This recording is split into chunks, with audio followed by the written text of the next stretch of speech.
உங்களுக்கு என்ன ரைட் இருக்கு? ஒரு சர்ச்சையோ மாஸ்கையோ இந்த மாதிரி நீங்க கையகப்படுத்தி அழிய விடுவீங்களா? எவ்வளவு பெரிய மோசடி பேர்வழிகள், ஹிந்து விரோதிகள், அவுரங்கசீப் ஆட்சி இருக்கு இன்னைக்கு தமிழ்நாட்டில். அதுவும் இப்ப பாத்தீங்கன்னா இந்த சேகர் பாபு பேச்சு ரொம்ப ஜாஸ்தியா போச்சு, வர பைத்தியமா ஆயிடுச்சு. நுழைவு கட்டணம், தரிசன கட்டணம், அர்ச்சனை கட்டணம், அபிஷேக கட்டணம், இவன் பூரா அறநிலைத்துறை அதிகாரிகள் கொள்ளையடிக்கிறதுக்கா? எவ்வளவு தீய சக்திகள், கிருமிகள் சார் இவங்க, ஹிந்து விரோத கிருமிகள். ஆனா அரசாங்க கையில, அறநிலைத்துறை கையில 15 வருஷம் இருந்த பொழுது டெபாசிட் எவ்வளவு? நில். இவங்க எவ்வளவு செலவோ அவ்வளவுக்கு மட்டும் வரவு கணக்காட்டுறது. திருட்டு கூட்டங்கிறேன். புதுக்கோட்டை மாவட்டம் திருமயம் தாலுகா புதுநிலைப்பட்டி கிராமத்தில் இருக்கிற கண்ணுடைய ஐயனார் கோவிலுக்கு சாமி தரிசனம் செஞ்சேன். அப்போது தொடர்ந்து 1 மாதமாகவே ஒரு பிரச்சனை இங்கு எழுப்பப்பட்டு வருகிறது. என்னன்னு சொன்னால், இந்த கோவில் அறநிலைத்துறையின் கீழ் வந்துருச்சு அப்படின்னு அறநிலைத்துறை அதிகாரிகள் கிளைம் பண்ணாங்க. ஆனால் அவர்கள் சொன்னதன் அடிப்படையில் எப்பொழுது இந்த கோவில் அறநிலைத்துறையின் கீழ் வந்ததுன்னு ஆர்டிஐ பெட்டிஷன் போட்டிருக்காங்க. அதுக்கு 20/3/2025 போட்ட மனுவுக்கு 1/4/25 என்ன டீட்டெயில்ஸ் கொடுத்துருக்காங்க. ஐட்டம் நம்பர் 2, அருள்மிகு கண்ணுடைய ஐயனார் கோவில் அறநிலையத்துறையின் கீழ் கொண்டு வரப்பட்டது எப்போது என்பதை தகவல் தெரிவிக்கவும் அப்படின்னு கேட்ட கேள்விக்கு அவங்க கொடுத்திருக்கிற பதில், இவ்வலுவலகத்தில் தகவல் இல்லை என்ற விவரம் தெரிவித்து கொள்ளப்படுகிறது. ஆக இந்த மார்ச் மாதம் இவங்க பெட்டிஷன் போட்டது, அதுக்கு வந்த பதில்லையே எங்கள் ரெக்கார்டு படி இல்லைங்கண்ணா. அப்படின்னா என்ன அர்த்தம்? இதுவரை இது அறநிலைத்துறையில் இல்லை, ஆனால் இப்போ இதை அறநிலைத்துறையில் கொண்டு வந்ததாக அறநிலைத்துறை நிர்வாகம் நாடகம் போடுது. அந்த நாடகத்துக்கு என்ன காரணம்னு பார்த்தா, முதலமைச்சர் அலுவலகத்தில் எனக்கு வந்திருக்கிற தகவல் படி ஜூனியர் பிஏவாக இருக்கிற இந்த ஊரை சேர்ந்த காசிநாதன் என்கின்ற ஒரு தனிநபர், அந்த தனிநபரின் இன்ஃப்ளூயன்ஸ்னாலையா, தூண்டுதல்னாலையா, மிரட்டல்னாலையா, அதெல்லாம் எனக்கு தெரியாது. ஆனால் அந்த தனிநபரின் தூண்டுதலின் பேரில் இங்கு கிராமத்தில் இருக்கக்கூடிய ஐயனார் கோவில், இந்த கோவில் அறநிலைத்துறை ஏன் அபகரிக்க வேண்டும்? ஏனென்றால் அறநிலையத்துறை ஒரு கோவிலில் நுழைஞ்சாலே ஆம பூந்த வீடு மாதிரி தான். உங்களுக்கு நான் 2018 ஹிந்து டெம்பிள் ரெக்ளைம் மூமெண்ட்டுன்னு ஒன்று ஆரம்பித்து பல விஷயங்கள் இது தொடர்பாக போராடி கொண்டு இருக்கு. இங்கே நம்ம புதுக்கோட்டை டவுனில் தடிகொண்ட ஐயனார் கோவில்னு இருக்குது. அந்த தடிகொண்ட ஐயனார் கோவிலோட இடம் 5 ஏக்கருக்கு மேற்பட்டது. சிட்டி லிமிட்டுக்குள்ளே 25 கோடிக்கு மேலே உள்ள நிலத்தை பராதீனப்படுத்தினாங்க. உடனே நான் அங்கே போய் நான் திக்கற்றவருக்கு தெய்வமே துணை, ராஜா கையில் அதிகாரம் இல்லை, ஆனால் ஒன்று 30 நாள் காத்திருப்பேன். 30 நாளுக்குள்ளே அந்த பராதீனப்படுத்தப்பட்ட இடம் கோவிலுக்கு திருப்பி தரலைன்னா நான் அந்த சப்ரிஜிஸ்ட்ரார் ஆஃபீஸ் முன்னாடியும் கலெக்டரேட்டுக்கு முன்னாடியும் இதுக்கு காரணமாக இருந்தவர்கள் குடும்பத்தோடு நாசமாக போகட்டும்னு மண்ணை வாரி தூத்துவேன். அது தவிர என்னால் என்ன பண்ண முடியும்? நான் எங்கையில் என்ன அரசாங்கமாக இருக்குது, அல்லேலியா பாபு மாதிரியா அதிகாரம் பெற்றவன் இல்லைனா அப்படின்னு சொன்னேன். ஆனால் அது 30 நாளில் அன்றைக்கி உடனே கலெக்டர் பேசி நான் 30 நாளில் அதை ஐ வில் ரிட்டர்ன் இட் பேக்னு சொன்னார். ஆகவே அந்த மாதிரியாக நீங்கள் பார்த்தீங்கன்னா ஒரு கோயிலாக அறநிலைத்துறை கையகப்படுத்துகின்ற ஒரு துர்பழக்கம் தமிழகத்தில் இருந்து வருகிறது.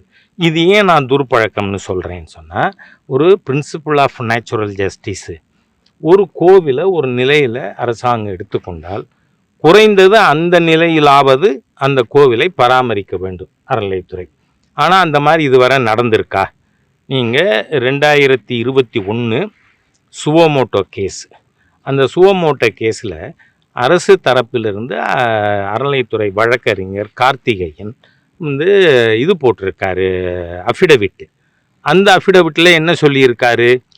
தமிழகத்தில் அவங்க சொன்னது இது அண்டர் ஸ்டேட்மெண்ட் தான், இருந்தாலும் நான் அதை அப்படியே எடுத்துக்கிறேன். ஏன்னா நீதிமன்றத்தில் போட்ட பிரமாண பத்திரம் அதில் என்ன சொல்கிறாரு? 900க்கும் மேற்பட்ட கோவில்கள் டோட்டலி டைலாபிடேட்டட். அதே மாதிரி ஈக்குவல் நம்பர் பார்ஷியலி டயலாபிட்டேட்டட். என்னோட பேசிக் கொஸ்டின் அரசாங்கத்திற்கு, இந்து அறம் அழிக்கின்ற அறநிலையத்துறை, அதுக்கு நான் கேட்குறேன், ஒரு கோவிலை நீங்கள் கையகப்படுத்தி இருந்தால் குறைஞ்சபட்சம் அதே நிலையில் அதை மெயின்டைன் பண்ணணுமா இல்லையா? ஆனால் நீங்களே கிட்டத்தட்ட 1800க்கு மேற்பட்ட கோவில்கள் ஒன்று டோட்டலி டயலாபிட்டேட்டட் ஆர் பார்ஷியலி டயலாபிட்டேட்டட்னு அஃபிடவிட் கொடுத்துருக்கீங்க. உங்களுக்கு என்ன ரைட் இருக்குது?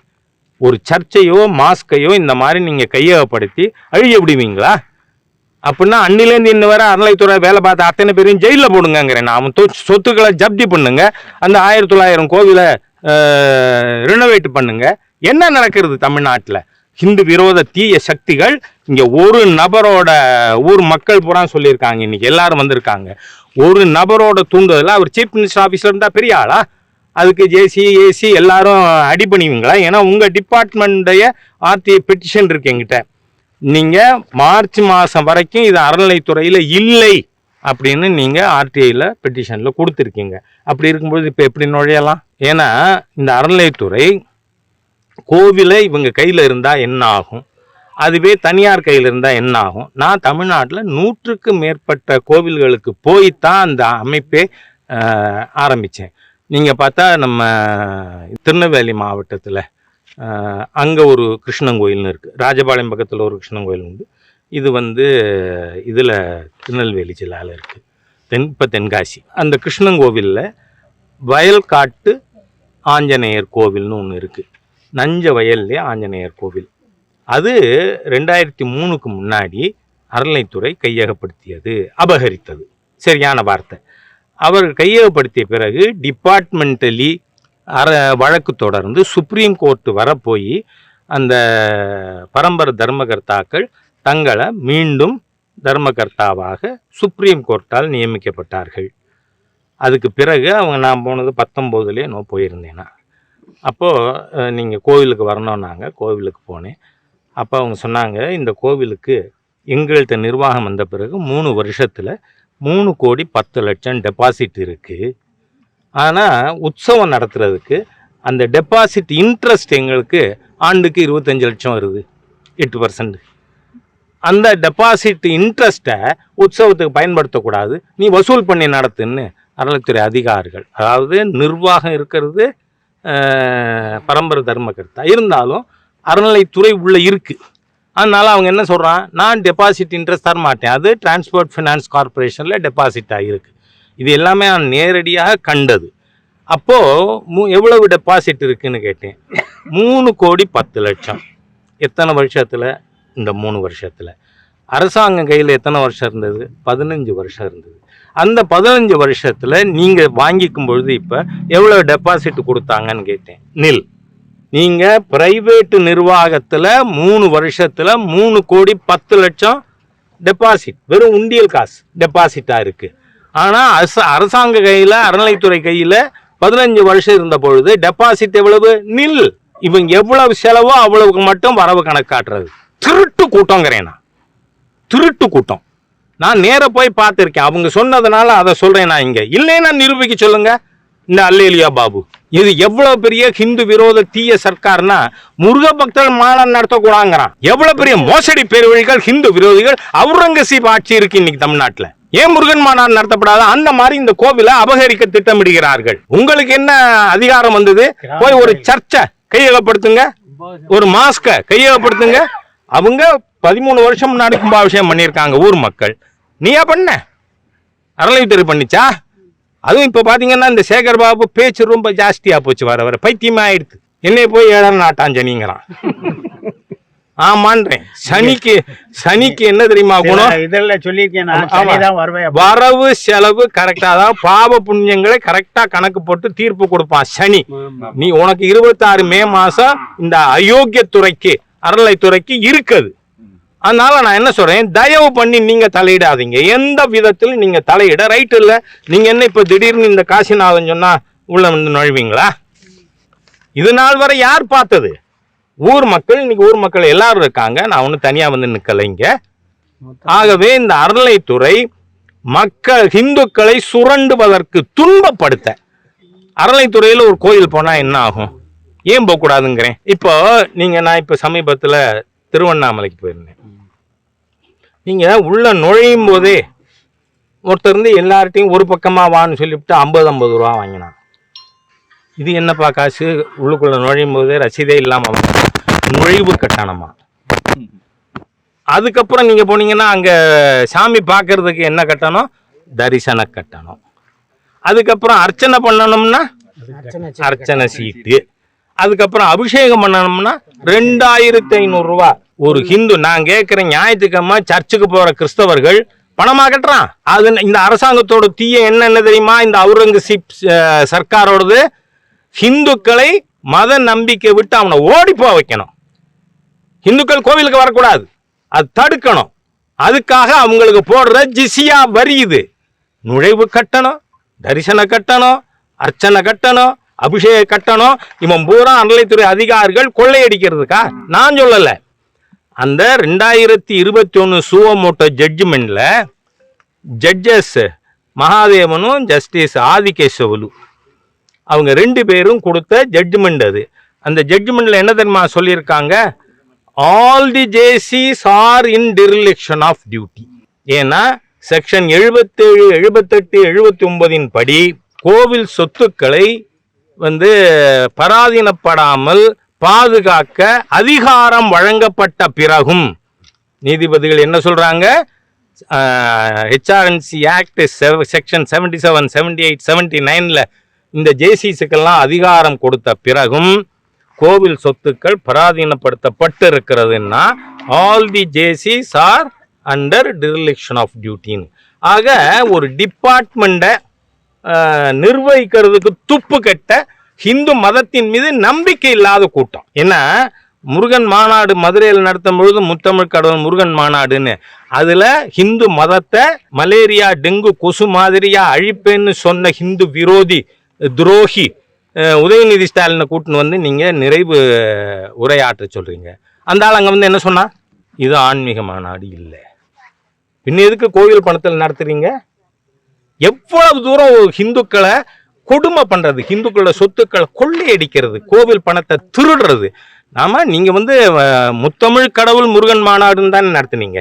ஆனா அதுக்கு ஹிந்து விரோதி உதயநிதி ஸ்டாலின், அவர் உதயநிதி ஸ்டாலின் யாரு? அவர் சொல்றாரு, இப்போ ரீசெண்டா கூட சொல்லியிருக்கார், I am a proud Christian. let it be.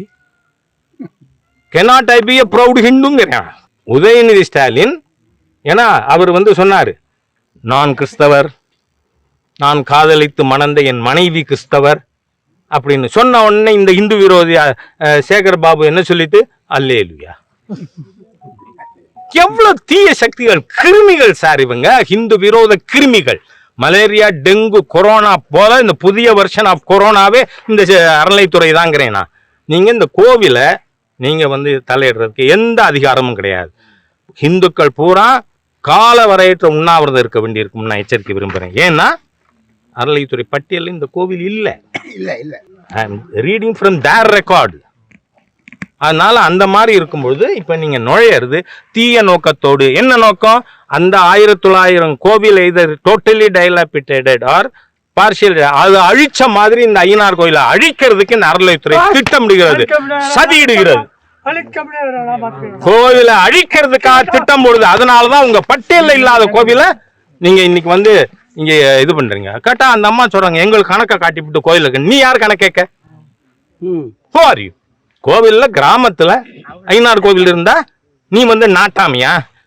தைரியம் இருந்தா இந்த அறநிலைத்துறை ஒரு சர்ச்சை கையகப்படுத்திட்டு இந்த மாதிரி பேசு, ஒரு மாஸ்கை கையப்படுத்திட்டு பேசு. ஹிந்து விரோத தீய சக்தியிலே அவுரங்கசீப்பின் அடுத்த அவதாரமே இந்து கோவில்களை கையகப்படுத்துறத அனுமதிக்க முடியாது. அதனாலதான் ஏற்கனவே பாரதிய ஜனதா கட்சி 26ல் தேசிய ஜனநாயக கூட்டணி அரசு வரும், அறநிலைத்துறை எடுக்கப்படும். நான் உங்களுக்கு உதாரணமே சொல்லிட்டேன். அங்க கிருஷ்ணன் கோவில்ல இருக்கிற வயக்காட்டு ஆஞ்சநேயர் கோயில் நீங்க 15 வருஷம் நில் டெபாசிட், 3 வருஷத்துல பரம்பரை தர்மகர்த்தா 3 கோடி 30 லட்சம், 3 கோடி 10 லட்சம். அதனால ஹிந்து மதத்தை அழிப்பதற்கு, ஒழிப்பதற்கு, கோவில்களை அழிப்பதற்காக இருக்கின்ற இந்த அறநிலைத்துறை டிபார்ட்மெண்ட் நோ பிசினஸ் ஹியர். இதை தொடக்கூடாது, இங்க நுழையக்கூடாது.